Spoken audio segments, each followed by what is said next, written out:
Hola chicos, bienvenidos, soy Juani. Now I hope everything's going well with your Spanish and more importantly, you're staying consistent with it.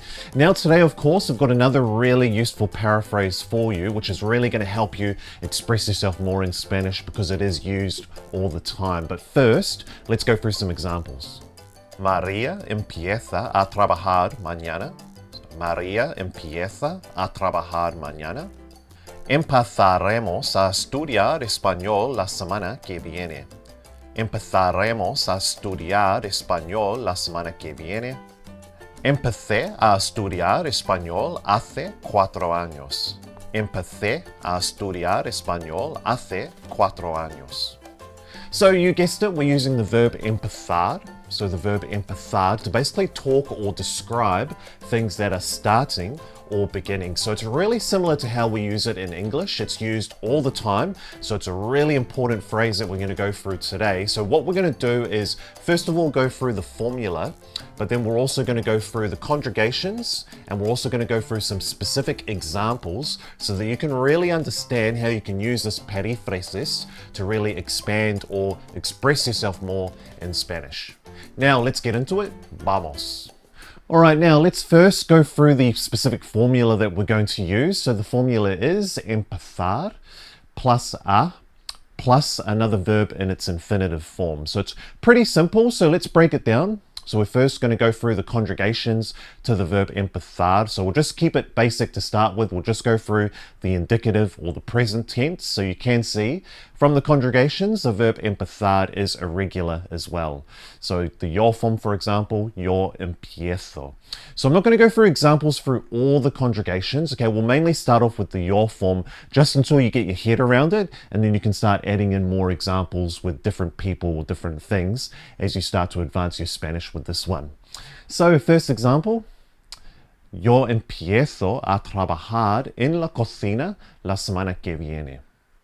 So, yo empiezo a trabajar en la cocina la semana que viene. So I start working, or I begin working in the kitchen next week.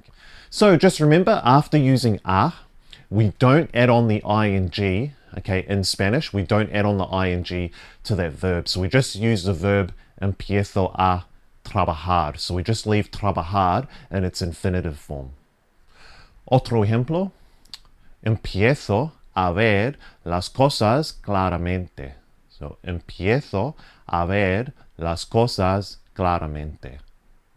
Now, those of you who have been following along for quite a while now will remember a few months back, we did go through using the Spanish subjunctive, okay, which is really important. So in our next example, let's go for another example, but this time using the subjunctive. ¿Quieres que tengamos la conversación en privado o empiezo a hablar? All right, so let's go through it again. ¿Quieres que tengamos la conversación en privado o empiezo a hablar? All right, now I think you're starting to get it, but now let's go for another useful way to use this perífrasis, but this time let's combine it with the verb necesitar or the verb tener. Now the reason this is really useful is because you don't actually have to conjugate the verb empezar in this scenario. We can just use it as an infinitive. Now in this next example, let's use the gym as a really good example, because what do most people say at the start of the year, especially after they've eaten a lot over the Christmas and New Year break?